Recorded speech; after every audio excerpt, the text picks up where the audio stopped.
Narpay bu Samarqand viloyatidagi tumandir. Bugungi joy nomlari tarixiga nazar loyihamizda Samarqandning qadim tumanlariga sayohat qilamiz. Narpay tumani 1926-yil 29-sentyabrda tashkil etilgan. Tuman markazi Oqtosh shahri hisoblanadi. Tuman maydoni 0,144 ming km² bo'lib, shimolda Navoiy viloyatining Xatirchi tumani, sharqda Kattaqo'rg'on va Paxtachi tumanlari, janubda Nurobod tumani hamda Qashqadaryo viloyati bilan chegaradosh.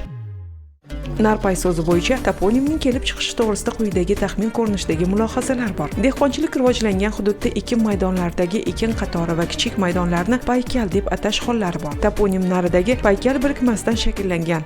Naridagi paykal, naripaykal, narpaykal va nihoyat narpay. Bu nomga bunday munosabatda bo'lish sinxron munosabatning natijasida shakllangandir. Toponim nar hamda pay so'zlaridan shakllangan. Xalq vakillari tomonidan tuyani nortuya, nor, zaonimlarning alohida bir turi. Nor so'zi 4 ta ma'nosidan birinchi ma'nosi bir o'rkachli erkak tuya deb atash hollari uchraydi. Nor so'zidagi o unlisi talaffuzda a unlisiga almashgan. Pay so'zi fors tojikcha bo'lib, oyoq, qadam, narsaning quyi qismi degan ma'nolarni anglatadi. Bulardan anglashilib turibdiki, oldingi davrlarda tuyalar karvoni, ehtimol Buyuk Ipak yo'liga tutash karvon yo'llaridan o'tib qaytadigan joy, tuyalarning oyog'i yetadigan hudud shunday tarzda nomlangani uchun hudud ham Narpay deb atalgan. Ya'ni ushbu toponim qadimgi davrlarda ham savdo yo'li ustida joylashgani uchun shunday nomlanish odat tusiga kirgan. Bugungi kunda texnika rivojlanib ketgan bo'lsa-da, ushbu nom tarixiylikni o'zida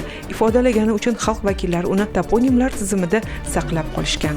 Ushbu toponimni ham tarixiy, ham zootoponim deb belgilash o'rinlidir. Narpay so'zining yana quyidagi ma'nolari ham mavjud. Ba'zi manbalarga ko'ra, narpay so'zi qadimgi turkiy yoki forsiy ildizga ega bo'lib, nor, olov yoki yong'in va pay, iz, yo'l ma'nosini anglatishi mumkin. Biroq bu faqat taxmin. O'zbekistonda qadimgi Narpay deb atalgan kanallar va ariqlar ham bo'lgan. Bu sug'orish tizimi bilan bog'liq atama bo'lishi ham mumkin. O'z yurtingiz, yashayotgan shahar yoki tumaningiz, mahalla yoki ko'chalarning nomlariga albatta ahamiyat bering. Zero ular tarixdan so'zlaydi.